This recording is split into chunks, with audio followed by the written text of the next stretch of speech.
ಪೋಷಕರು ಆಗಿರ್ತಕ್ಕಂಥ ಶ್ರೀ ಅರಿವು ಶಿವಪ್ಪರವರೇ, ಪೋಷಕರೇ, ವಿದ್ಯಾರ್ಥಿಗಳೇ, ಈಗ ಬಹುಶಃ ನಾವು ಮಾತಾಡಿದ್ರೆ ಯಾರು ನಮ್ಮ ಮಾತನ್ನು ಕೇಳಿಸ್ಕೊಳ್ಳೋದಿಲ್ಲ. ಮಕ್ಕಳ ಚಟುವಟಿಕೆಗಳ ಮೇಲೆನೆ ಬಹಳಷ್ಟು ಆಸಕ್ತಿ ಇರುತ್ತೆ. ಆದರೂ ಕೂಡ ಒಂದೆರಡು ನಿಮಿಷ ಮಾತಾಡಿ ನಾನು ಮಾತನ್ನು ಮುಗಿಸ್ತೇನೆ. ಈ ಶಾಲೆಯನ್ನು ನೋಡ್ತಾ ಇದ್ರೆ ದೊಡ್ಡವರು ಒಂದು ಕಥೆ ಹೇಳ್ತಾ ಇರ್ತಾರೆ, ಹಳ್ಳಿಯಿಂದ ಡೆಲ್ಲಿವರೆಗೆ ಅಂತೇಳಿ. ಆದರೆ ಮಂಜುನಾಥ್ ರೆಡ್ಡಿ ಸರು ಡೆಲ್ಲಿಯಿಂದ ಹಳ್ಳಿಗೆ ತರ್ತಾ ಇದ್ದಾರೆ ಅಂತ ಕಾಣಿಸ್ತದೆ. ಅಂದರೆ ಯಾಕೆ ಮಾತನಾಡಿದೆ ಅಂತಂದರೆ, ಸಾಮಾನ್ಯವಾಗಿ ಪೋಷಕರು ಮಕ್ಕಳನ್ನು ಸೇರಿಸ್ಬೇಕಂದ್ರೆ ನಗರ ಸಿಟಿಗಳಿಗೆ ಕಳಿಸ್ಲಿಕ್ಕೆ ಪ್ರಯತ್ನ ಮಾಡ್ತಾರೆ. ಆದರೆ ನಗರ ಸಿಟಿಗಳಲ್ಲಿ ಸಿಗ್ತಕ್ಕಂಥ ಟೌನು ಸಿಟಿಗಳಲ್ಲಿ ಸಿಗ್ತಕ್ಕಂಥ ಶಿಕ್ಷಣನ ಹಳ್ಳಿಯಲ್ಲಿ ಒದಗಿಸ್ಕೊಡ್ತಾ ಇರ್ತಕ್ಕಂಥದ್ದು ಮೊದಲನೇದಾಗಿ ಮಂಜುನಾಥ್ ರೆಡ್ಡಿ ಮಾಡ್ತಕ್ಕಂಥ ಒಂದು ಆದ್ಯ ಕೆಲಸ.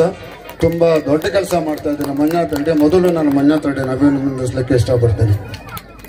ಎರಡನೇದಾಗಿ ಇನ್ನೊಂದು ಗುಣ ನಾನು ಮಂಜುನಾಥ್ ರೆಡ್ಡಿಯಲ್ಲಿ ಗಮನಿಸಿದ್ದೇನೆ ಅಂತಂದರೆ, ಈ ಚಿಕ್ಕ ವಯಸ್ಸಿನಲ್ಲಿ ನಾನು ಏನೋ ಮಾಡಬೇಕು ಅಂತಕ್ಕಂಥ ಒಂದು ಉತ್ಸುಕತೆ ಕಂಡು ಬರ್ತಾ ಇದ್ದಕ್ಕಂತಕ್ಕಂತೂ ಬಹಳಷ್ಟು ಸಂತೋಷ ಪಡಬೇಕಾಗ್ತದೆ.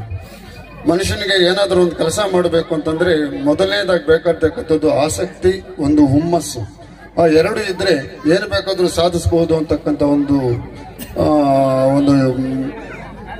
ಕಾರ್ಯ ಕೈಗೊಳ್ಳುತ್ತದೆ. ಆದರೆ ಆ ಎರಡೂ ಗುಣಗಳು ಮಂಜುನಾಥ್ ರೆಡ್ಡಿಯಲ್ಲಿದೆ. ಪೋಷಕರು ಈ ಸಂಸ್ಥೆಯ ಬಗ್ಗೆ, ಮಂಜುನಾಥ್ ರೆಡ್ಡಿ ಬಗ್ಗೆ ನಂಬಿಕೆ ಇಡಬೇಕು, ಈ ಸಮಸ್ಯೆಯನ್ನು ಬಡಿಸಬೇಕು ಅಂತ ಹೇಳೋ ಮಾತನ್ನು ಹೇಳ್ತಾ, ಮತ್ತೆ ನಮಗೆ ಈ ಶಿಕ್ಷಣ ಅಂತಕ್ಕಂಥದ್ದು ಒಂದು ನಿರಂತರವಾಗಿ ಸಾಗ್ತಾ ಇರ್ತಕ್ಕಂಥ ಒಂದು ಕ್ರಿಯೆ ಇದೆ, ಕೆಲಸ. ಶಿಕ್ಷಣ ಯಾವಾಗಲೂ ನಿರಂತರವಾಗಿ ಸಾಗ್ತಾ ಇರ್ತಕ್ಕಂಥ ಒಂದು ಕೆಲಸ. ಇದರಲ್ಲಿ ಬಹಳಷ್ಟು ಜನ ಭಾಗಿಯಾಗ್ತೀವಿ. ಶಿಕ್ಷಕರು, ವಿದ್ಯಾರ್ಥಿಗಳು, ಪೋಷಕರು, ಅದಕ್ಕೆ ಸಂಬಂಧಪಟ್ಟಕ್ಕಂಥ ಸರ್ಕಾರ ಎಲ್ಲವನ್ನೂ ಬಹಳಷ್ಟು ಜನ ಇದರಲ್ಲಿ ಪಾತ್ರ ವಹಿಸ್ತಾರೆ. ಶಿಕ್ಷಣದ ಮಕ್ಕಳ ಎಲ್ಲರ ಒಂದು ಕೇಂದ್ರ ಬಿಂದುನು ಕೂಡ ಮಗುವಿನ ಶಿಕ್ಷಣವೇ ನಮ್ಮ ಎಲ್ಲರ ಆದ್ಯ ಕರ್ತವ್ಯ. ಇದರಲ್ಲಿ ಮುಖ್ಯವಾಗಿ ನಾನು ಹೇಳ್ತಕ್ಕಂಥದ್ದು, ಶಿಕ್ಷಕರು ಮತ್ತು ವಿದ್ಯಾರ್ಥಿಗಳಿಗೆ ಒಂದು ಎರಡು ಮಾತನ್ನು ಹೇಳ್ತೀನಿ. ಶಿಕ್ಷಕರು, ವಿದ್ಯಾರ್ಥಿಗಳು ಮೊದಲನೇದಾಗಿ ಇವರ ಸಂಬಂಧ ತಾಯಿ ಮಗನ ಸಂಬಂಧ ಇದ್ದ ಹಾಗೆ. ಶಿಕ್ಷಕ ಮತ್ತು ವಿದ್ಯಾರ್ಥಿಗಳ ಸಂಬಂಧ ತಾಯಿ ಮಗುವಿನ ಸಂಬಂಧ ಇದ್ದ ಹಾಗೆ. ಒಬ್ಬರಿಗೊಬ್ಬರು ತುಂಬಾ ಇಷ್ಟಪಡಬೇಕು. ಶಿಕ್ಷಕರು ಅಷ್ಟೇ ಮಕ್ಕಳನ್ನ ಇಷ್ಟಪಡಬೇಕು. ಮಕ್ಕಳನ್ನ ಪ್ರೀತಿಸಬೇಕು. ಮಕ್ಕಳು ಕೂಡ ಅಷ್ಟೇ ಶಿಕ್ಷಕರನ್ನ ಅಷ್ಟೇ ಇಷ್ಟಪಡಬೇಕು, ಶಿಕ್ಷಕರನ್ನು ಕೂಡ ಪ್ರೀತಿಸಬೇಕು ವಿದ್ಯಾರ್ಥಿಗಳು. ಈ ಒಂದು ಕೆಲಸ ಮೊದಲನೇದಾಗಿ ಶಿಕ್ಷಕರು ಪ್ರಪ್ರಥಮವಾಗಿ ಮಾಡಬೇಕಾಗಿರ್ತಕ್ಕಂಥ ಕೆಲಸ. ಶಿಕ್ಷಕರಿಗೆ ಶಿಕ್ಷಣ ನೀಡಬೇಕಾದ್ರೆ ಶಿಕ್ಷಕರು ಮೊದಲು ಶಿಕ್ಷಕರನ್ನ ಪ್ರೀತಿಸಬೇಕು. ಶಿಕ್ಷಕ ಏನಾದರೂ ತುಂಬಾ ಮಕ್ಕಳನ್ನು ಇಷ್ಟಪಟ್ಟರೆ, ಮಗು ಇಷ್ಟಪಟ್ಟವರಿಂದ ಕಲಿಯೋದು ಬಹಳಷ್ಟು ಬೇಗ ಕಲಿತದೆ ಮಕ್ಕಳು. ಅದನ್ನ ಶಿಕ್ಷಕರು ಆ ಕೆಲಸವನ್ನು ಮೊದಲನೇದಾಗಿ ಮಾಡಬೇಕು. ಯಾಕಂದ್ರೆ ಮಾತಾಡ್ತಾ ಹೋದ್ರೆ ಬಹಳಷ್ಟಿದೆ. ಆಮೇಲೆ ಎರಡನೇದಾಗಿ ಶಿಕ್ಷಕರು ಮಕ್ಕಳಿಗೆ ಆಸಕ್ತಿಯನ್ನು ಉಂಟು ಮಾಡಬೇಕು. ಕಲಿಕೆಯಲ್ಲಿ ಆಸಕ್ತಿಯನ್ನು ಉಂಟು ಮಾಡಬೇಕು ಶಿಕ್ಷಕರು. ಮಕ್ಕಳಿಗೇನಾದರೂ ಆಸಕ್ತಿಯನ್ನು ಕಲಿಕೆ ಉಂಟು ಮಾಡಿದ್ರೆ ಕೂಡ ನಿಮ್ಮ ಶ್ರಮ ಬಹಳಷ್ಟು ಕಡಿಮೆ ಆಗ್ತದೆ. ನಾವು ನಿನ್ಗೇನಿಷ್ಟ ಅಂತಂದ್ರೆ, ನನಗೆ ಓದೋದಿಷ್ಟ, ಬರೆಯೋದಿಷ್ಟ, ಆಡೋದಿಷ್ಟ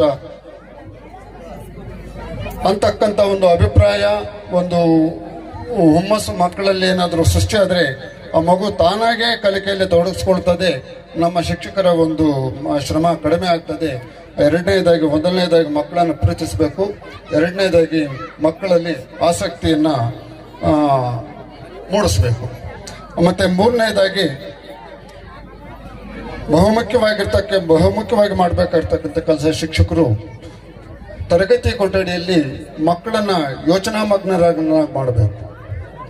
ಮಕ್ಕಳು ಇವತ್ತು ನಮ್ಮ ಶಿಕ್ಷಣ ಏನಾಗಿದೆ ಅಂತಂದ್ರೆ, ಬರೀ ನಮ್ಮ ಟರ್ಮ್ಸಲ್ಲಿ ಒಂದು ಟರ್ಮ್ ಹೇಳ್ತೀವಿ, ಪ್ಯಾರೆಟ್ ಲರ್ನಿಂಗ್ ಅಂತೇಳಿ, ಈ ಗಿಳಿ ಪಾಠ ಅಂತ ಹೇಳ್ತೀವಿ. ಆ ಗಿಳಿ ಪಾಠದ ಪುಸ್ತಕದ ಒಂದು ಸಾರಾಂಶವನ್ನ ಮಕ್ಕಳಿಗೆ ಹೇಳಿ ಅದನ್ನ ತಿರುಗಿಸಿ ಮಕ್ಕಳ ಬಾಯಲ್ಲಿ ಹೇಳಿಸಿ ಪರೀಕ್ಷೆಯನ್ನು ಎದುರಿಸತಕ್ಕಂಥ ಒಂದು ಪ್ರಯತ್ನ ಸಾಗ್ತಾ ಇದೆ. ಅದಕ್ಕೆ ಮೊದಲಾಗಿ ನಮ್ಮ ಬೋಧನೆ ಪ್ರಶ್ನಾರ್ಥಕ ಬೋಧನೆ ಆಗಿ ಪರಿಗಣಿಸಬೇಕು. ಶಿಕ್ಷಕರು ಮನಗಾಣಬೇಕು. ಬಹುಮುಖ್ಯ ಕೆಲಸ, ನಮ್ಮ ಕೆಲಸ, ಶಿಕ್ಷಕರ ಕೆಲಸ ಮಕ್ಕಳಲ್ಲಿ ಯೋಚನಾ ಶಕ್ತಿಯನ್ನು ಬೆಳೆಸಬೇಕು. ಮಕ್ಕಳಲ್ಲಿ ಯೋಚನಾ ಶಕ್ತಿಯನ್ನು ಬೆಳೆದ್ರೆ ಆ ಮಗು ಒಳ್ಳೇದ್ಯಾವುದು ಕೆಟ್ಟದ್ಯಾವುದು, ನಾನು ಏನು ಮಾಡಬೇಕು ಏನು ಮಾಡಬಾರ್ದು ಅಂತಕ್ಕಂಥದ್ದನ್ನ ಕಲಿತದೆ. ಆಮೇಲೆ ಬಹಳಷ್ಟು ಆಳವಾಗಿ ಜ್ಞಾನದಲ್ಲಿ ಹೋಗ್ತದೆ ಮಗು. ಅದರಿಂದ ಶಿಕ್ಷಕರಾಗಿರ್ತಕ್ಕಂಥವರು ಮಕ್ಕಳಲ್ಲಿ ತರಗತಿಯಲ್ಲಿ ಯೋಚನಾ ಶಕ್ತಿಯನ್ನ ಬೆಳೆಸಲಿಕ್ಕೆ ಪ್ರಯತ್ನ ಮಾಡಬೇಕು. ಅದಕ್ಕೆ ನಮ್ಮ ಬೋಧನೆಯನ್ನ ನಾವು ಯಾವಾಗಲೂ ಸ್ಟೇಟ್ಮೆಂಟ್ಸ್ ಅಲ್ಲಿ ಕೊಡೋ ಬದಲು ಕ್ವಶನಿಂಗ್ ನಲ್ಲಿ ನಮ್ಮ ಪಾಠವನ್ನು ಮಾಡೋದಕ್ಕೆ ಪ್ರಯತ್ನ ಮಾಡಬೇಕು ಶಿಕ್ಷಕರು. ಆಮೇಲೆ ನಾಲ್ಕನೇ ಒಂದು ವಿಷಯ ಬಹುಮುಖ್ಯವಾಗಿ ಗಮನಿಸಬೇಕಾಗಿರ್ತಕ್ಕಂಥದ್ದು, ಇವತ್ತು ನಮ್ಮ ಮಕ್ಕಳು ಬಹಳಷ್ಟು ವಿದ್ಯಾವಂತರಾಗ್ತಾ ಇದ್ದಾರೆ, ಬಹಳಷ್ಟು ಅಂಕಗಳನ್ನು ಪಡೀತಾ ಇದ್ದಾರೆ. ಆದರೂ ಕೂಡ ಎಲ್ಲೋ ಒಂದು ರೀತಿಯಲ್ಲಿ ನಮ್ಮ ಮಕ್ಕಳಿಗೆ ಏನೋ ಒಂದು ಕೊರತೆ ಎದ್ದು ಕಾಣ್ತದೆ. ಏನಪ್ಪಾ ಅದು ಅಂತಂದ್ರೆ, ನಮ್ಮಲ್ಲಿ ಮಕ್ಕಳಲ್ಲಿ ಬಹಳಷ್ಟು ಮೌಲ್ಯಗಳು ಮರೆ ಆಗ್ತಾ ಇದ್ದಾವೆ. ಇವತ್ತು ಮಕ್ಕಳಿಗೆ ನಾವು ಎಷ್ಟೇ ಜ್ಞಾನ ಹೇಳ್ಕೊಟ್ರು ಕೂಡ ಸಂಸ್ಕಾರ ಹೇಳ್ಕೊಡ್ಲಿಲ್ಲ ಅಂತಂದ್ರೆ ಆ ಮಗು ನಿರರ್ಥಕ ಮಗು ಆಗ್ತದೆ. ನಿರರ್ಥಕ ಮಗು ಅಂತಂದ್ರೆ 90% 100% ಫಲಿತಾಂಶ ಪಡೆದು ಒಳ್ಳೆ ವಿದ್ಯಾವಂತನಾದ್ರೂ ಕೂಡ ಸಂಸ್ಕಾರ ಇಲ್ಲ ಅಂತಂದ್ರೆ ಮಕ್ಕಳಿಗೆ ಏನೋ ನಾವು ನ್ಯಾಯ ಒದಗಿಸ್ಕೊಟ್ಟಂಗೆ ಆಗೋದಿಲ್ಲ ಶಿಕ್ಷಕರು. ಅದರಿಂದ ಮಾನವೀಯ ಮೌಲ್ಯಗಳನ್ನು ಬೆಳೆಸ್ಕೊಳ್ತಕ್ಕಂಥ, ನಮ್ಮ ಜ್ಞಾನದೊಂದಿಗೆ ಮಾನವೀಯ ಮೌಲ್ಯಗಳನ್ನು ಬೆಳೆಸ್ತಕ್ಕಂಥ ಒಂದು ಪ್ರಯತ್ನ ಕೂಡ ನಾವೇ ಮಾಡಬೇಕಾಗ್ತದೆ ಶಿಕ್ಷಕರು. ಆ ಮೌಲ್ಯಗಳಿಗೂ ಕೂಡ ಅಷ್ಟೇ ಹೆಚ್ಚಿನ ರೀತಿಯಲ್ಲಿ ಒತ್ತನ್ನು ನೀಡಿ ನಾವು ಇವತ್ತು ತರಗತಿ ಕೊಠಡಿಗಳಲ್ಲಿ ಪಾಠ ಪ್ರವಚನಗಳನ್ನು ನಡೆಸಬೇಕಾಗ್ತದೆ. ಅದಕ್ಕೆ ಒಂದು ಉದಾಹರಣೆ ನೀಡೋದಾದ್ರೆ, ಹೀಗೆ ಒಬ್ಬ ವ್ಯಕ್ತಿ, ಒಂದು ಶಿಕ್ಷಕ ಒಂದು 7-8 ಜನ ಮಕ್ಕಳನ್ನ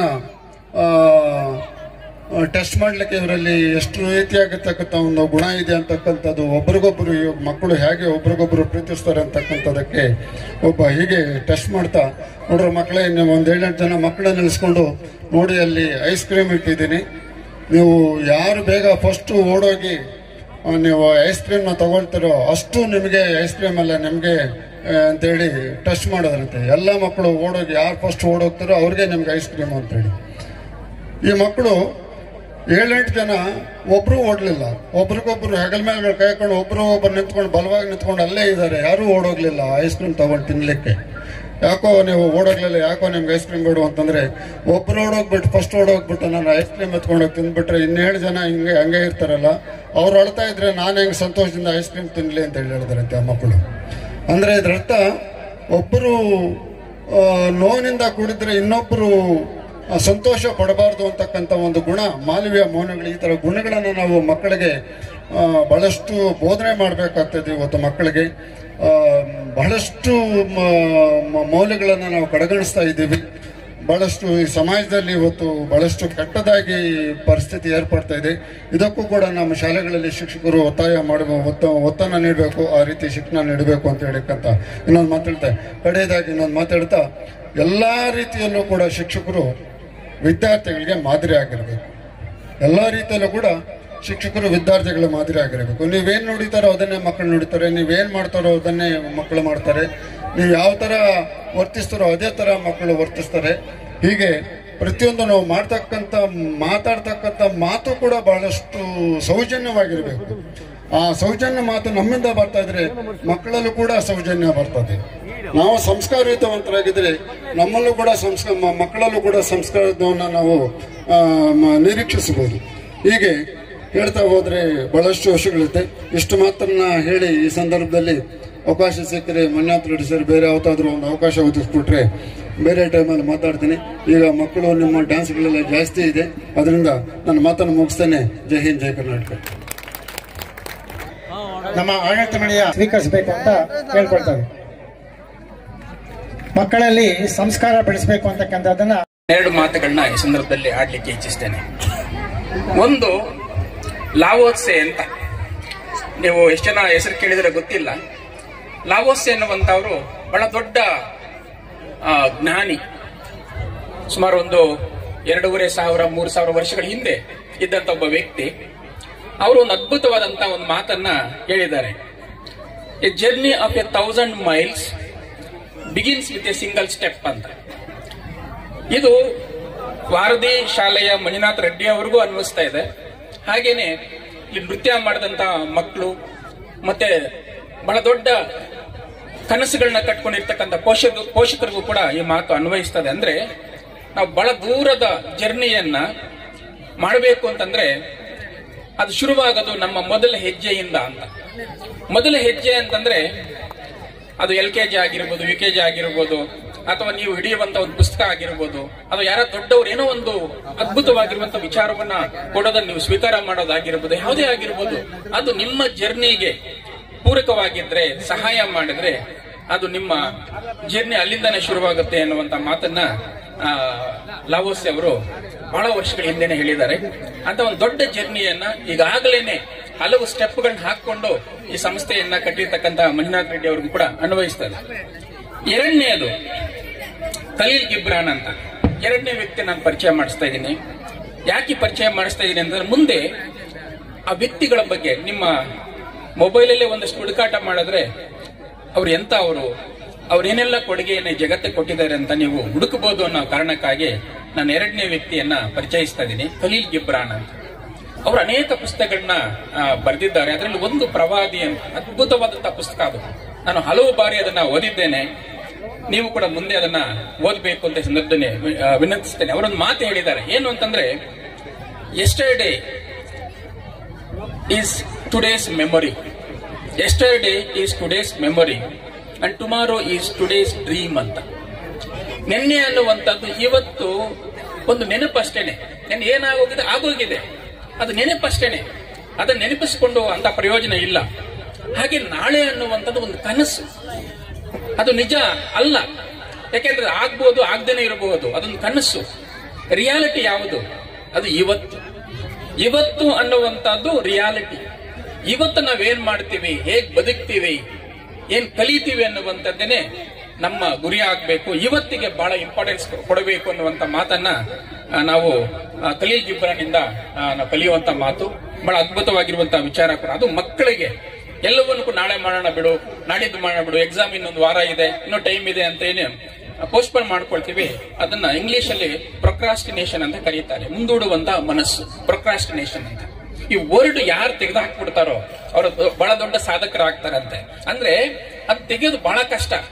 ಎಲ್ಲರೂ ಕೂಡ ನಾಳೆ ಮಾಡೋಣ, ನಾಡಿದ್ದು ಮಾಡೋಣ ಅನ್ನುವಂತ ಮನಸ್ಥಿತಿಯನ್ನು ಇಟ್ಕೊಂಡೇನೆ ನಾವು ಓದುವಂತವರಾಗಿರೋ ಕಾರಣಕ್ಕೆ ಎಕ್ಸಾಮ್ ಟೈಮಲ್ಲಿ ತುಂಬಾ ಒತ್ತಡ ತಗೊಂಡು ರಾತ್ರಿ 1 ಗಂಟೆ 2 ಗಂಟೆ ತನಕ ಓದ್ತೀವಿ. ಎಕ್ಸಾಮ್ ಹಾಲಲ್ಲಿ ಕೂತ್ಕೊಂಡಾಗ ಎಲ್ಲವೂ ಕೂಡ ಮರ್ತೋಗ್ತೀವಿ. ಸುಮಾರು ಜನ ಹಂಗೆ ಮಾಡ್ತಾರೆ. ಸೊ ಹಾಗಾಗಿ ದಯವಿಟ್ಟು ಮಕ್ಕಳ, ನೀವು ಸಣ್ಣವರಿದ್ದೀರಿ, ಈ ವಯಸ್ಸಿನಿಂದ ಆ ಪ್ರೊಕ್ರಾಸ್ಟಿನೇಷನ್, ಮುಂದೂಡುವಂತ ಮನಸ್ಥಿತಿಯನ್ನ ಕಿತ್ತಾಕ್ಬಿಡಿ. ಅದು ನಿಮ್ಮ ಡಿಕ್ಷನರಿಯಲ್ಲಿ ಇರಬಾರದು. ಸೊ ಅದು ಕೂಡ ಬಹಳ ಮುಖ್ಯವಾಗಿರುವಂತ ಒಂದು ವಿಚಾರ ಅಂತ ನನಗೆ ಅನಿಸ್ತದೆ. ಕೊನೆಗೆ ನಾನು ತುಂಬಾ ವಿಷಯಗಳನ್ನ ನೋಟ್ ಮಾಡ್ಕೊಂಡು ಬಂದಿದ್ದೆ, ಆದ್ರೆ ಒಂದು ವಿಷಯ ಹೇಳ್ಬಿಟ್ಟು ನಾನು ಮುಗಿಸ್ಬಿಡ್ತೀನಿ. ಒಬ್ರು ರಾಬಿನ್ ಶರ್ಮಾ ಅಂತ, ಎಷ್ಟು ಜನ ಕೇಳಿದ್ರು ಅದು ನನಗೆ ಗೊತ್ತಿಲ್ಲ. ರಾಬಿನ್ ಶರ್ಮಾ ಅನ್ನುವಂಥವರು 100 ಪುಸ್ತಕಗಳನ್ನ ಬರೆದಿದ್ದಾರೆ. ಅದರಲ್ಲಿ ನನಗೆ ಬಹಳ ಇಷ್ಟವಾದಂತ ಒಂದು ಪುಸ್ತಕ 5 AM ಕ್ಲಬ್ ಅಂತ. 5 AM ಕ್ಲಬ್ ಅಂತ. ಯಾರು ಬೆಳಗ್ಗೆ 5 ಗಂಟೆಗೆ ಎದ್ದೇಳ್ತಾರೋ, 5 ರಿಂದ 6 ಗಂಟೆ 1 ಅವರ್ ಇದೆಯಲ್ಲ, ಅದು ಯಾರು ಬಹಳ ಎನರ್ಜೆಟಿಕ್ ಆಗಿ ಅದ್ಭುತವಾಗಿ ಆ 1 ಅವರನ್ನ ಬಳಸ್ಕೊಳ್ತಾರೋ ಅವರು ಬಹಳ ದೊಡ್ಡ ಸಾಧಕರಾಗ್ಬಿಡ್ತಾರಂತೆ. ಅದಕ್ಕೆ ಅವರು ಒಂದು ಪುಸ್ತಕವನ್ನೇ ಬರೆದಿದ್ದಾರೆ, 5 AM ಕ್ಲಬ್ ಅಂತ. ಅದು ಎಲ್ಲ ದೇಶಗಳಿಗೂ ಅನ್ವಯವಾಗುವಂತದ್ದು. ಮತ್ತೆ ಎಲ್ಲ ದೇಶಗಳಲ್ಲೂ ಕೂಡ 5 ಗಂಟೆ ಅನ್ನುವಂಥದ್ದು ಬರುತ್ತೆ ಅಲ್ವಾ, ಅರ್ಲಿ ಎದ್ದೇಳೋದು ಅಂತ ಅಷ್ಟೇ. ಅದು ಸಿಂಪಲ್ ಆಗಿರುವಂತದ್ದು. ಸೊ ರಾಬಿನ್ ಶರ್ಮಾ ಅವರು ಬರೆದಿರುವಂತಹ ಪುಸ್ತಕವನ್ನು ನೀವು ಓದಕ್ಕಾಗುತ್ತಾ ಇಲ್ಲ ಈ ಕ್ಷಣಕ್ಕೆ, ಆದ್ರೆ ಮುಂದೆ ಅದನ್ನು ಓದಿ.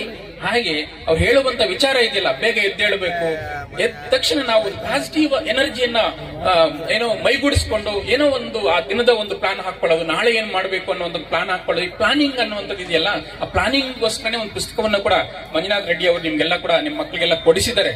ಅದು ಒಂದು ಗೇಮ್ ಚೇಂಜರ್ ಅಂತ ನಾನಾದ್ರೂ ನಂಬಿದ್ದೇನೆ. ಅನೇಕರಿಗೆ ಪ್ಲಾನಿಂಗ್ ಸೆನ್ಸೇ ಇಲ್ಲುವಂತಹ ಜಗತ್ತಲ್ಲಿ ಪ್ಲಾನ್ ನ ಮಾಡ್ಕೋಬೇಕು ಅನ್ನುವಂತ ಒಂದು ಆಲೋಚನೆ ಇದೆಯಲ್ಲ, ಆ ಆಲೋಚನೆ ಇಟ್ಕೊಂಡೇ ಒಂದು ಪುಸ್ತಕವನ್ನ ನಾವೆಲ್ಲ ಕೂಡ ತಯಾರು ಮಾಡಿದೀವಿ. ಆ ಪುಸ್ತಕವನ್ನ ಈ ಶಾಲೆಯ ಮುಖ್ಯಸ್ಥರು ಈಗಾಗಲೇ ಒಂದಷ್ಟು ಜನ ಮಕ್ಕಳು ಕೊಟ್ಟಿದ್ದಾರೆ. ನೀವು 1 ವಾರ ಅಲ್ಲ, 15 ದಿನ ಅಲ್ಲ, 40 ದಿನ ಮುಂಚೆ ನಿಮ್ಮ ಪ್ಲಾನ್ ಅನ್ನ ಮಾಡ್ಕೋಬೇಕು. 40 ದಿನಗಳ ಮುಂಚೆನೆ ನೀವು ಏನೇನ್ ಮಾಡಬೇಕು ಅಂತ ಒಂದು ಯೋಜನೆಯನ್ನ ಹಾಕೊಂಡ್ರೆ ಖಂಡಿತವಾಗಿ ನೀವು ನಿಮ್ಮ ಸಮಯವನ್ನ ಹಾಳು ಮಾಡ್ಕೊಳ್ಳಕ್ಕೆ ಸಾಧ್ಯನೇ ಇಲ್ಲ. ನಿಮ್ಮ ಸಮಯವನ್ನ ಸರಿಯಾಗಿ ಬಳಸ್ಕೊಳ್ತೀರಿ. ಟೈಮ್ ಅನ್ನೋದು ಬಹಳ ದೊಡ್ಡ ರಿಸೋರ್ಸ್, ದುಡ್ಡಲ್ಲ, ರಿಸೋರ್ಸ್ ಅಲ್ಲ ಅದು. ಬಹಳ ದೊಡ್ಡ ರಿಸೋರ್ಸ್ ಯಾವುದು ಅಂದ್ರೆ ಸಮಯ, ಟೈಮ್ ಇದೆಯಲ್ಲ, ಅಂತ ಟೈಮ್ ಅನ್ನ ಸರಿಯಾಗಿ ಬಳಸ್ಕೊಳ್ಳೋದಕ್ಕೆ ನಿಮಗೆ ಒಂದು ಪ್ಲಾನರ್ ಇದೆ. ನಾನು ಗೊತ್ತಿರೋ ಹಾಗೆ ಕೆಲವೇ ಸ್ಕೂಲಲ್ಲಿ ಅದು ಆ ಅವಕಾಶ ಸಿಕ್ಕಿದೆ. ಈ ಸ್ಕೂಲಲ್ಲಿ ಮಂಜುನಾಥ್ ರೆಡ್ಡಿ ಅವರು ದೊಡ್ಡ ಮನಸ್ಸು ಮಾಡಿ ಆ ಪ್ಲಾನರ್ ಅನ್ನ ಕೊಡಿಸಿದ್ದಾರೆ. ಅದನ್ನು ಸರಿಯಾಗಿ ಬಳಸ್ಕೊಳ್ಳಿ. ಅದನ್ನ ಹೇಗೆ ಬಳಸ್ಕೊಳ್ಳೋದನ್ನ ಬೇಕಾದ ನಾನು ಇನ್ನೊಂದ್ಸಲಿ ಬಂದು ಕೂಡ ಅದನ್ನ ಮಕ್ಕಳ ಜೊತೆ ಮಾತಾಡ್ತೀನಿ. ಸೊ ಇವತ್ತಿಗೆ ಸಾಕು ಅಂತ ಅನಿಸ್ತದೆ, ಯಾಕಂದ್ರೆ ನೀವು ತುಂಬಾ ಚೆನ್ನಾಗಿ ಡಾನ್ಸ್ ಮಾಡ್ತಾ ಇದ್ರಿ. ನೋಡುವಂತ ಆಸೆ ನಮಗೂ ಇರೋದ್ರಿಂದ ನನ್ನ 2 ಮಾತನ್ನ ಮುಗಿಸ್ತಾ ನಮಸ್ಕಾರ. ಸರ್ ಆಸೀನರಾಗಬೇಕು ಒಂದು ಸೆಕೆಂಡ್. ನಮ್ಮ ಕಲ್ಪನೆಯ ಮೇಲೆ ನಮ್ಮ ರಾಜ್ಯಾದ್ಯಂತ ಅನೇಕ ಕಾರ್ಯಕ್ರಮ ಹಮ್ಮಿಕೊಂಡು ಈ ಅಸ್ಪೃಶ್ಯತೆ ಅಂತಕ್ಕಂಥ ಒಂದು ಮೂಢನಂಬಿಕೆಯನ್ನು ಹೋಗಲಾಡಿಸಬೇಕು. ನಾವೆಲ್ಲರೂ ಒಂದೇ ಸಮಾನರು ಅಂತಕ್ಕಂಥ ಭಾವನೆಯನ್ನ ಮೂಡಿಸುವ ನಿಟ್ಟಿನಲ್ಲಿ ಅನೇಕ ಪುಸ್ತಕಗಳು ಕಾರ್ಯಕ್ರಮ ಹಮ್ಮಿಕೊಳ್ತಾ ಇದ್ದಾರೆ. ಅವರಿಗೆ ವಿದ್ಯಾರ್ಥಿನಿಯರೇ, ವೇದಿಕೆ ಮೇಲೆ ಆಸೀನರಾದಂಥ ಎಲ್ಲ ಗಣ್ಯ ವ್ಯಕ್ತಿಗಳೇ, ನಾನೊಬ್ಬ ಸಣ್ಣ ರೈತ. ನಾನು ಯಾವ ಡಿಗ್ರಿಗಳು ಮಾಡಿಲ್ಲ. ಯಾಕಂದ್ರೆ ಇಲ್ಲಿ ಬಂದಿದ್ದವರೆಲ್ಲ ಒಳ್ಳೆ ವಿದ್ವಾಂಸರು, ಒಳ್ಳೆ ಭಾಷಣಕಾರರು.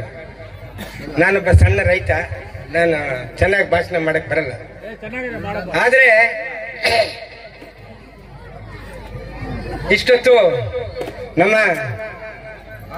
ನಮ್ಮ ವಿದ್ಯಾಸಂಸ್ಥೆ ಅಧ್ಯಕ್ಷ ಆದಂತ ಮಂಜುನಾಥ್ ಅವರು ಈ ಮಲ್ನಾಯಕನಹಳ್ಳಿಯಲ್ಲಿ ಶಾಲೆ ಪ್ರಾರಂಭಿಸಿದಾಗ ನಾನು ಮೊದಲನೇದಾಗಿ ಕರೆದಿದ್ರು. ಅವಾಗ ಹೇಳ್ಕೊಂಡೆ, ನಾನು ಮನಸ್ಸಲ್ಲಿ ಅಂದ್ಕೊಂಡೆ, ಭಾಷಣದಲ್ಲಿ ಹೇಳಿಲ್ಲ. ಇವರು ಅಲ್ಲಿಂದ ಬಂದು ಇಲ್ಲಿ ಶಾಲೆ ಮಾಡ್ತಾ ಇದ್ದಾರೆ, ಅದು ಹೆಂಗ್ ಬೆಳೆಸ್ತಾರೋ, ಅದು ಹೆಂಗ್ ಮಾಡ್ತಾರೋ, ಅದೇನು ಮಾಡ್ತಾರೋಪ್ಪ, ಪಾಪ ಅಲ್ಲಿಂದ ಬಂದಿದ್ದಾರಲ್ಲ ಇಲ್ಲಿಗೆ ಅಂತ ನಾನು ಅವತ್ತು ಭಾಷಣ ಮಾಡುವಾಗ ಹೇಳಿದೆ.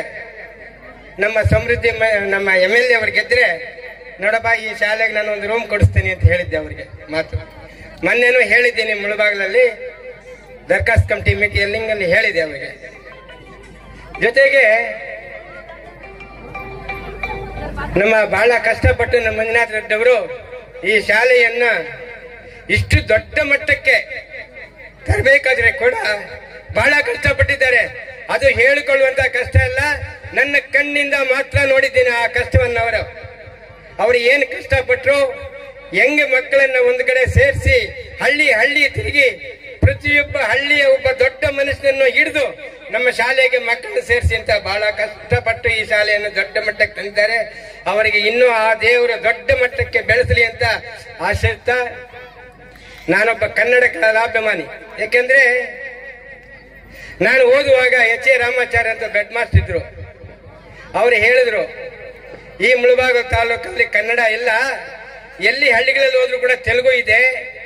ನೀವೆಲ್ಲ ಶಾಲೆಯ ಮಕ್ಕಳು ನಿಮ್ಮ ಮನೆಯಲ್ಲಿ ಕನ್ನಡದಲ್ಲಿ ನೀವೇ ಮಾತಾಡಿ ಅಂತ ನೀವೆಲ್ಲರೂ ಹೇಳಿದ್ರು ಕೂಡ ನೀವು ಎಷ್ಟು ಜನ ಬಂದಿದ್ದೀರೋ ಅಷ್ಟು ಮನೆಗಳಲ್ಲೂ ಕನ್ನಡ ಬೆಳೆಯುತ್ತೆ ಅಂತ ಹೇಳಿದ್ರು.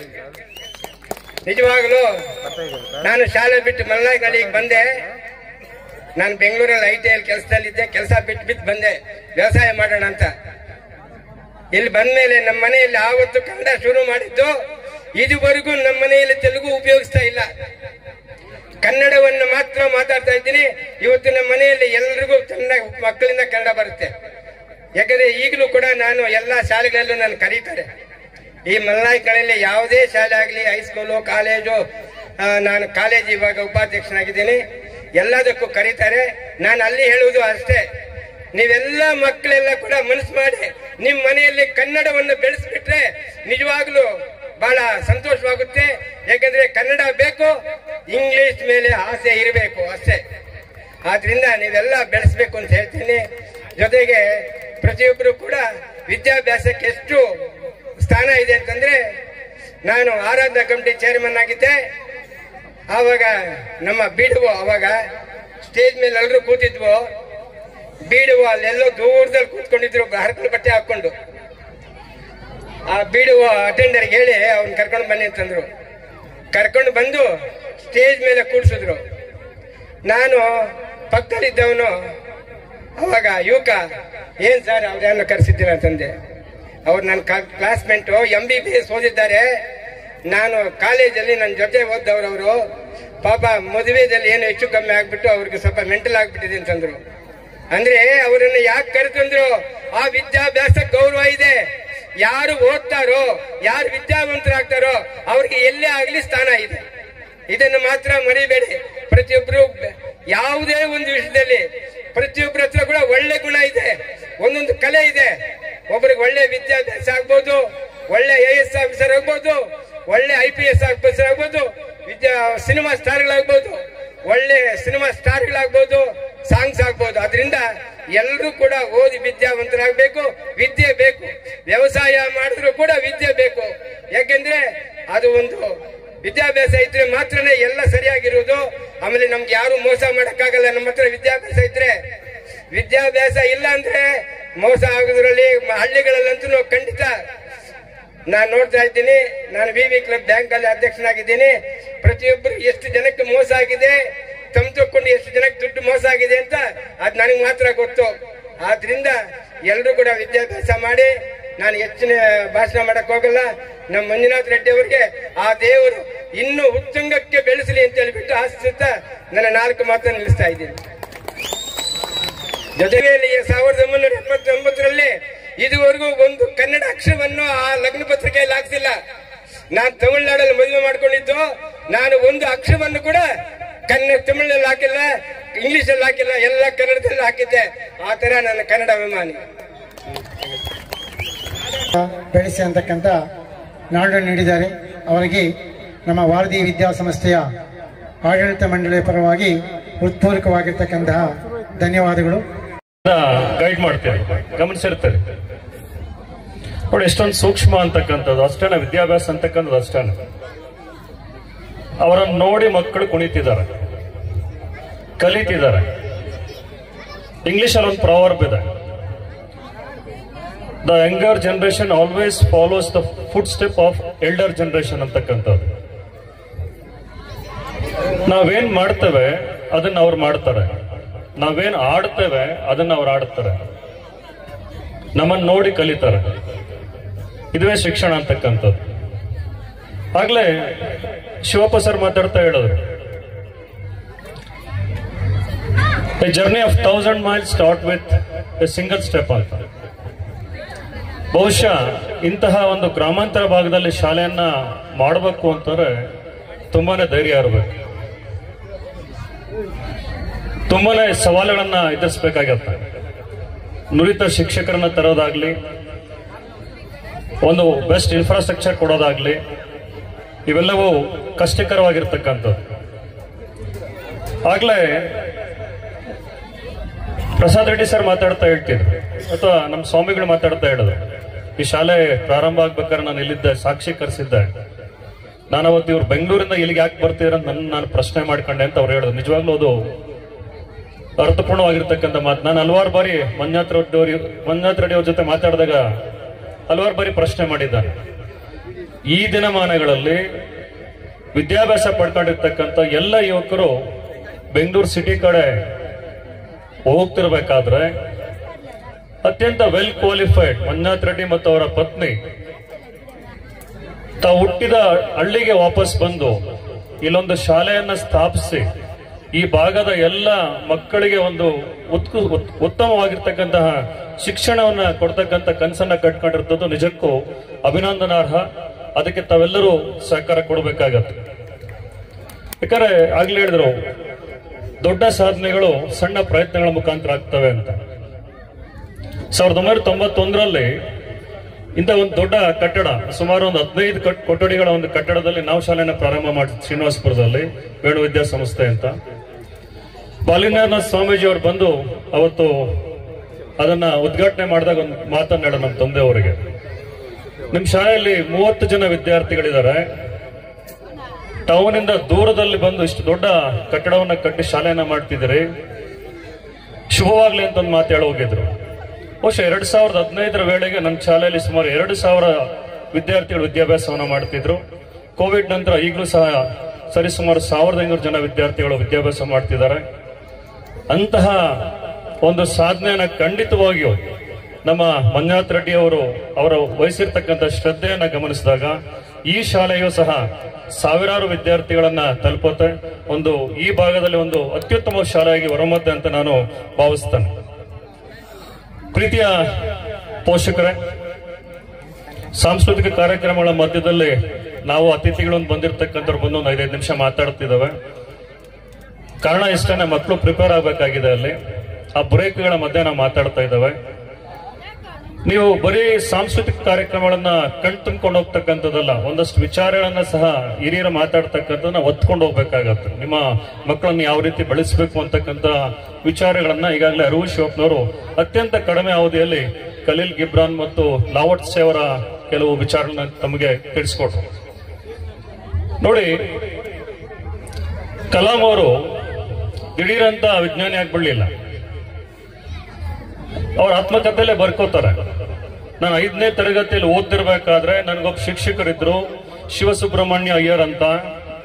ಶಾಲೆಯಲ್ಲಿ ವಿಜ್ಞಾನ ಪಾಠ ಮಾಡಿದ ನಂತರ ಒಂದು ಲೆಸನ್ ಇತ್ತು, ಹಕ್ಕಿಗಳು ಯಾವ ರೀತಿ ಆಡ್ತವೆ ಅಂತ. ಆ ಪಾಠ ಎಲ್ಲ ಮಾಡಿದ್ದಾದ ನಂತರ ರಾಮೇಶ್ವರದ ಕಡಲ ತೀರಕ್ಕೆ ಕರ್ಕೊಂಡು ಹೋಗಿ ಅಲ್ಲಿ ಪ್ರಾಕ್ಟಿಕಲ್ ಆಗಿ ಆ ಪಕ್ಷಿಗಳು ಯಾವ ರೀತಿ ಆಡ್ತವೆ ಅಂತಕ್ಕಂಥದ್ದನ್ನು ನಮಗೆ ತೋರಿಸಿದ್ರು. ನೋಡಿ, ಅವ್ರ ಆತ್ಮಕಥೆಯಲ್ಲಿ ಬರ್ಕೊಳ್ತಕ್ಕಂಥದ್ದಂದ್ರೆ ಒಬ್ಬ ಶಿಕ್ಷಕನ ಪಾಠ, ಒಬ್ಬ ವಿಜ್ಞಾನಿಯನ್ನ ರೂಪಿಸಬಲ್ಲದು, ಆವಿಷ್ಕಾರಗಳನ್ನ ಸೃಷ್ಟಿ ಮಾಡಬಲ್ಲದು. ರಾಷ್ಟ್ರಪತಿ ಆದ್ಮೇಲೆ ಅವ್ರು ಮಾಡಿದ ಕೆಲಸ ಅಷ್ಟೇನೆ. ಅಲ್ಲಿ ರಾಷ್ಟ್ರಪತಿಯಾಗಿ ಪ್ರಮಾಣ ವಚನ ಮಾಡಿದ್ಮೇಲೆ ರಾಮೇಶ್ವರಕ್ಕೆ ಸೀದಾ ಬಂದು ಅವರ ಗುರುಗಳಿಗೆ ಪಾದಗಳಿಗೆ ನಮಸ್ಕಾರ ಮಾಡಿ ವಾಪಸ್ ಹೋಗ್ತಾರೆ. ಇದು ಶಿಕ್ಷಕರ ಒಂದು ತಾಕತ್ತು ಅಂತಕ್ಕಂಥದ್ದು. ಅದೇ ರೀತಿಯಾಗಿ ನೋಡಿ, ಮಕ್ಕಳಿಗೆ ಸದಾ ನೀವು ಪ್ರೋತ್ಸಾಹವನ್ನ ಕೊಡಬೇಕು. ಇವತ್ತು ನಾವು ಬೆಳಕಲ್ಲಿದ್ದೇವೆ. ಈ ಬೆಳಕನ್ನು ಆವಿಷ್ಕಾರ ಮಾಡಿದವರು ಯಾರು? ಥಾಮಸ್ ಅಲ್ವಾ ಎಡಿಸನ್. ಇವತ್ತು ಬಹುಶಃ ಆತನ ಹೆಸರಲ್ಲಿ ಇರ್ತಕ್ಕಂಥ ಪೇಟೆಂಟ್ಗಳು ಎಷ್ಟು ಅಂದ್ರೆ 1000ಕ್ಕೂ ಹೆಚ್ಚು, 1,000ಕ್ಕೂ ಹೆಚ್ಚು ಪೇಟೆಂಟ್ಸ್ ಥಾಮಸ್ ಅಲ್ವಾ ಎಡಿಸನ್ ಹೊಂದಿದ್ದಾರೆ. ಆದ್ರೆ ಅದು ಸಮಾಜಕ್ಕೆ ಕೊಟ್ಬಿಟ್ಟಿದ್ದಾರೆ, ನೆನ್ಕ್ಯಾಶ್ ಮಾಡ್ಕೊಳಕ್ ಹೋಗ್ಲಿಲ್ಲ ಅವರು. ನೋಡಿ, ಅತ್ಯಂತ ಸಾಧಾರಣವಾಗಿದ್ದಂತಹ ಎಡಿಸನ್ ಶಾಲೆಗೆ 16 ವರ್ಷಗಳು ಓದಂತವರಲ್ಲ, ಕೆಲವೇ ತಿಂಗಳ ಕಾಲ ಶಾಲೆಗೆ ಹೋಗ್ತಾರೆ, ಡಿಸ್ಕಂಟಿನ್ಯೂ ಆಗ್ತಾರೆ, ಮನೇಲಿ ಉಳ್ಕೊತಾರೆ. ಆದ್ರೆ ಯಾವ ರೀತಿ ವಿಜ್ಞಾನಿ ಆದ? ತಾಯಿಯ ಶಿಕ್ಷಕಿ ಆದ್ಲು. ತಾಯಿಯನೇ ಓದೋದನ್ನ ಕಲಿಸಿದ್ದು ಆಕೆನೆ, ಬರೆಯೋದನ್ನ ಕಲಿಸಿದ್ದು ಆಕೆನೆ, ಗಣಿತ ಹೇಳ್ಕೊಟ್ಟಿದ್ದು ಆಕೆನೆ. ಆದ್ರೆ ಆತನಿಗೆ ಆಸಕ್ತಿ ಇತ್ತು. ಯಾವುದೇ ವಿಚಾರ ಇರಬಹುದು, ಅದರಲ್ಲಿ ಅತ್ಯಂತ ಆಳವಾಗಿ ಅಧ್ಯಯನವನ್ನ ಮಾಡ್ತಿದ್ದ, ವಿಚಾರವನ್ನ ಗ್ರಹಿಸ್ಕೊತಿದ್ದ ಒಬ್ಬ ಅದ್ಭುತ ವ್ಯಕ್ತಿಯಾಗಿ ಬೆಳೀತಾನೆ. ಆತನ ಆತ್ಮಕಥೆ ಓದ್ಬೇಕು. ಆತನ ಬಗ್ಗೆ ತಿಳ್ಕೊಳ್ತಾ ಹೋದಾಗ 12ನೇ ವಯಸ್ಸಿಗೆ ಒಂದು ಇನ್ಫೆಕ್ಷನ್ ಆಗಿ ಒಂದು ಕಿವಿ ಸಂಪೂರ್ಣ ಕಿವಿಡಾಗ್ಬಿಟ್ಟಿರುತ್ತೆ. ಆತನಿಗೆ ಹೇಳ್ತಾ, ನಾನು ಯಾವುದೇ ವಿಚಾರದಲ್ಲಿ ಯಾಕೆ ನಾನು ಅತ್ಯಂತ ಹೆಚ್ಚು ಆಸಕ್ತಿ ಹೊಂದಿದ್ದೆ ಅಂತಂದ್ರೆ, ಒಂದ್ ಕಿವಿ ಸಂಪೂರ್ಣ ಕಿವಿಡಾಗ್ಬಿಟ್ಟಿತ್ತು, ಮತ್ತೊಂದು ಕಿವಿಗೂ ಶ್ರವಣ ದೋಷ ಆಯ್ತು, ಅದು ಸಹ ಸರಿಯಾಗಿ ಕೇಳಿಸ್ತಿರ್ಲಿಲ್ಲ. ಅದಕ್ಕೆ ನನಗೆ ಯಾವುದೇ ಡಿಸ್ಟ್ರಾಕ್ಷನ್ಸ್ ಇರಲಿಲ್ಲ ಅಂತ ಹೇಳ್ತಾರೆ. ಅಂದ್ರೆ ಇವತ್ತು ವಿದ್ಯಾರ್ಥಿಗಳಿಗೆ ಮನೇಲಿ ಪುಸ್ತಕ ಓದ್ತಿರ್ಬೇಕಾದ್ರೆ ಮೊಬೈಲ್ ಡಿಸ್ಟ್ರಾಕ್ಟ್ ಮಾಡ್ತಿದೆ, ಟಿವಿ ಡಿಸ್ಟ್ರಾಕ್ಟ್ ಮಾಡ್ತಿದೆ, ಬೇರೆ ವಿಚಾರ ಡಿಸ್ಟ್ರಾಕ್ಟ್ ಮಾಡ್ತಿದೆ. ಅಂದ್ರೆ ಡಿಸ್ಟ್ರಾಕ್ಷನ್ಸ್ ಇಲ್ಲದೆ ಹೋದ್ರೆ ಆಸಕ್ತಿ ಹುಟ್ಟುತ್ತೆ. ಯಾವ ರೀತಿ ಒಂದು ಮಸೂರವನ್ನ ತಗೊಂಡು ಎಲ್ಲ ಸೂರ್ಯನ ಕಿರಣಗಳನ್ನ ಒಂದ್ ಕಡೆ ನಾವು ಇದು ಮಾಡಿ ಬಿಡ್ತೇವೆ, ಫೋಕಸ್ ಮಾಡಿ ಬಿಡ್ತೇವೆ, ಅದು ಬರ್ನ್ ಮಾಡ್ಬಿಡತ್ತೆ, ಒಂದು ಪೇಪರ್ನ ಸುಟ್ಟಾಕ್ಬಿಡತ್ತೆ. ಅಂದ್ರೆ ಕಾನ್ಸಂಟ್ರೇಷನ್ ಇದೆಯಲ್ಲ ತುಂಬಾ ಮುಖ್ಯವಾಗಿರ್ತಕ್ಕಂಥದ್ದು. ಅದರಿಂದ ತಾವೆಲ್ಲರೂ ತಮ್ಮ ಮಕ್ಕಳಿಗೆ ಶಿಕ್ಷಕರು ಸಹ ಆಗ್ಬೇಕಾಗುತ್ತೆ. ಪೋಷಕರಾದ್ರೆ ಸಾಕಾಗಲ್ಲ. ಎಷ್ಟೋ ಮಂದಿ ಅನ್ಕೊಂಡ್ಬಿಡ್ತಾರೆ, ಒಂದು ಕಾನ್ವೆಂಟ್ ಶಾಲೆಗೆ ಕಳಿಸಿ ಅವ್ರು ಕೇಳಿದ ಫೀಸ್ ಕಟ್ಬಿಟ್ಟು ಯೂನಿಫಾರ್ಮ್ ಹಾಕಿ ಪುಸ್ತಕ ಕೊಟ್ಟು ಕಳಿಸ್ಬಿಟ್ರೆ ಮುಗಿದೋಯ್ತು, ನಮ್ ಕೆಲಸ ಅಷ್ಟೇನೆ ಅಂತ. ಶಾಲೆಯಲ್ಲಿ ಮಗು ಆರಳ್ಳಿಗೆ ಕೂತ್ಕೊಳ್ತಕ್ಕಂಥದ್ದು 5 ಅವರ್, 10 ಗಂಟೆನ 4 ಗಂಟೆ ನಾವು ಗಮನಿಸಿದ್ರೆ ದಿನಕ್ಕೆ ನಡೀತಕ್ಕಂಥ 6 ಅಥವಾ 7 ಪೀರಿಯಡ್ ಒಂದು ಲೀಜರು ಬೇರೆ ಕೋಕರ್ ಕ್ಲರ್ ಬಿಡಿಸ್ಬಿಟ್ರೆ ಒಂದು 4 ರಿಂದ 5 ತಾಸಕ್ಕೆ ಶಾಲೆಯಲ್ಲಿ ಕೂತ್ಕೊಳ್ತಕ್ಕಂಥದ್ದು. ಇಲ್ಲಿ ಕೊಡ್ತಕ್ಕಂಥ ಹೋಮ್ವರ್ಕ್ ಎಲ್ಲಿ ಮಾಡ್ಬೇಕು? ಮನೆಯಲ್ಲೇ ಮಾಡ್ಬೇಕು. ನಿಮ್ಮ ಸಪೋರ್ಟ್ ಇರಬೇಕು, ನಿಮ್ಮ ಗೈಡೆನ್ಸ್ ಇರಬೇಕು. ಟೆಕ್ಸ್ಟ್ ಬುಕ್ ಶಾಲೆಯಲ್ಲೇ ಕೊಡಿಸಿ ಓದ್ಸಕ್ ಸಾಧ್ಯ ಅಲ್ಲ, ನೀವೇ ಓದಿಸ್ಬೇಕು. ಹ್ಯಾಂಡ್ ರೈಟಿಂಗ್ ಮನೆಯಲ್ಲೇ ಬರ್ಸ್ಬೇಕು. ಕೊಟ್ಟಿರ್ತಕ್ಕಂಥ ನೋಟ್ಸ್ ನೀವೇ ಓದಿಸ್ಬೇಕು. ಅಂದ್ರೆ ನಿಮ್ಮ ಜವಾಬ್ದಾರಿಯು ತುಂಬಾ ಗುರುತರವಾದದ್ದು, ಜವಾಬ್ದಾರಿ ತುಂಬಾ ಹೆಚ್ಚಿರ್ತಕ್ಕಂಥದ್ದು. ಇದೊಂಥರ ಟ್ರಯಾಂಗಲ್ ಕಾನ್ಸೆಪ್ಟ್ ಇದ್ದಂಗೆ. ಒಂದು ಟ್ರಯಾಂಗಲ್ ಫಾರ್ಮ್ ಮಾಡಬೇಕು ಅಂದ್ರೆ 3 ಲೈನ್ಸ್ ಬೇಕು. ಒಂದು ಟೀಚರ್ಸ್, ಮತ್ತೊಂದು ಪೇರೆಂಟ್ಸ್, ಇನ್ನೊಂದು ಸ್ಟೂಡೆಂಟ್ಸ್. 3 ಜನ ಇನ್ವಾಲ್ವ್ ಆದಾಗ ಮಾತ್ರ ಒಂದು ಔಟ್ಪುಟ್ ಅನ್ನ ಕೊಡಕ್ ಸಾಧ್ಯ ಆಗತ್ತೆ. ಅದಕ್ಕೆ ಹೇಳ್ತಕ್ಕಂಥದ್ದು the best parents are better than hundreds of teachers ಅಂತ. ಒಬ್ಬ ಒಳ್ಳೆಯ ಪೋಷಕ, ತಂದೆ ತಾಯಿ 100 ಶಿಕ್ಷಕರಿಗೆ ಸಮಾನ ಅಂತಕ್ಕಂಥ ಮಾತು ಸಹ ಇದೆ. ನೀವು ಮನೆಯಲ್ಲಿ ಶಿಕ್ಷಕರು ಸಹ ಆಗ್ಬೇಕು. ಪ್ರೀತಿಯ ಪೋಷಕರೇ, ನಮ್ಮ ಮಕ್ಕಳಲ್ಲಿ ನಾವೇನ್ ಬಿತ್ತುತ್ತೀವಿ ಅದನ್ನೇ ನಾವು ಪಡಿತಕ್ಕಂಥದ್ದು.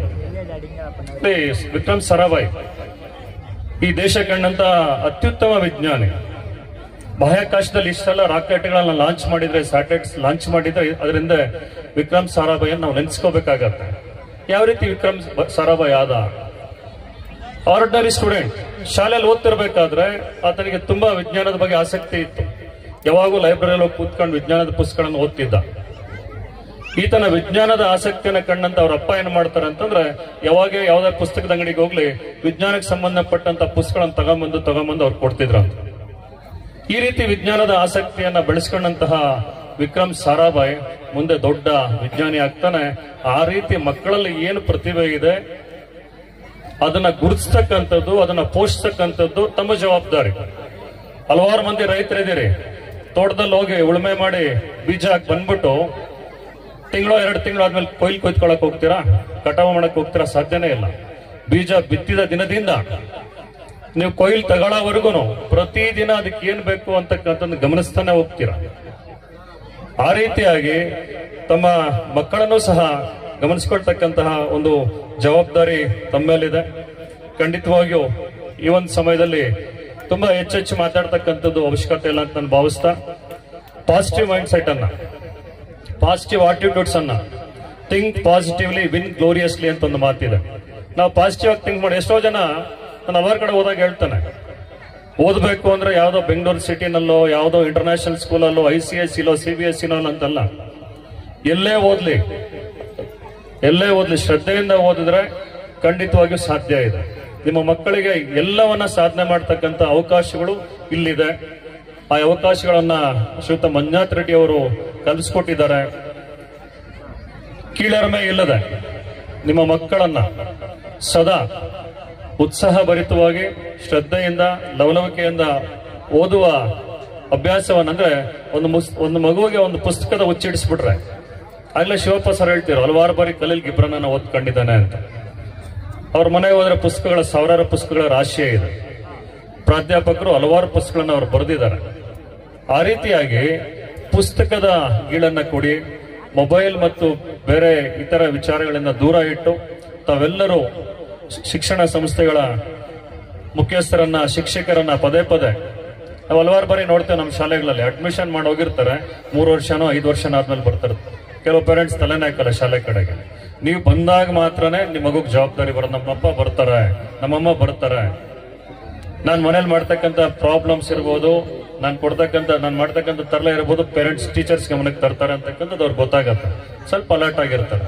ಅಥವಾ ನೀವು ಶಾಲೆಗೆ ಬಂದಾಗ ನಾವು ನಿಮ್ಮ ಮಗು ಶಾಲೆಯಲ್ಲಿ ಹೋಮ್ವರ್ಕ್ ಮಾಡ್ಕೊಂಡ್ ಬರತ್ತಾ, ಕ್ಲಾಸ್ ವರ್ಕ್ಸ್ ಬರ್ಕತ್ತಿದ್ಯಾ, ಕ್ಲಾಸಲ್ಲಿ ಡಿಸಿಪ್ಲಿನ್ ಆಗಿದ್ಯಾ, ಕ್ಲಾಸನ್ನು ಆಸಕ್ತಿಯಿಂದ ಕೇಳ್ತಿದ್ಯಾ, ಇವೆಲ್ಲವರು ನಾವು ನಿಮಗೆ ಕಮ್ಯುನಿಕೇಟ್ ಮಾಡೋದಕ್ಕೆ ಅಥವಾ ಅವರ ಅಭಿವೃದ್ಧಿಗಾಗಿ ಏನೆಲ್ಲ ಕ್ರಮಗಳು ತಗೋಬಹುದು ಆ ವಿಚಾರ ಚರ್ಚೆ ಮಾಡಕ್ಕೆ ಅನುಕೂಲ ಆಗತ್ತೆ. ಅದಕ್ಕೆ ಶಾಲೆಯ ಶಿಕ್ಷಕರಿಗೆ ಒಟ್ಟಿಗೆ ಒಳ್ಳೆಯ ಸಂಪರ್ಕವನ್ನು ಇಟ್ಕೊಂಡು ತಮ್ಮ ಎಲ್ಲ ವಿದ್ಯಾರ್ಥಿಗಳಿಗೂ ಒಳ್ಳೆಯ ಶಿಕ್ಷಣವನ್ನು ಕೊಡ್ತಕ್ಕಂಥ ಮಂಜುನಾಥ್ ರೆಡ್ಡಿ ಅವರಿಗೆ ಸದಾ ಪ್ರೋತ್ಸಾಹವನ್ನು ನೀಡ್ತಾ ಅವರ ಬೆನ್ನೆಲುಬಾಗಿ ನಿಂತ್ಕೊಂಡು ಈ ಶಾಲೆಯನ್ನು ಒಂದು ದೊಡ್ಡ ಮಟ್ಟದಲ್ಲಿ ಬೆಳೆಸಬೇಕು ಅಂತ ಕೇಳ್ಕೊಳ್ತಾ ನಾನು 4 ಮಾತನ್ನು ಮುಗಿಸ್ತೇನೆ. ಜೈ ಕರ್ನಾಟಕ ಮಾತು.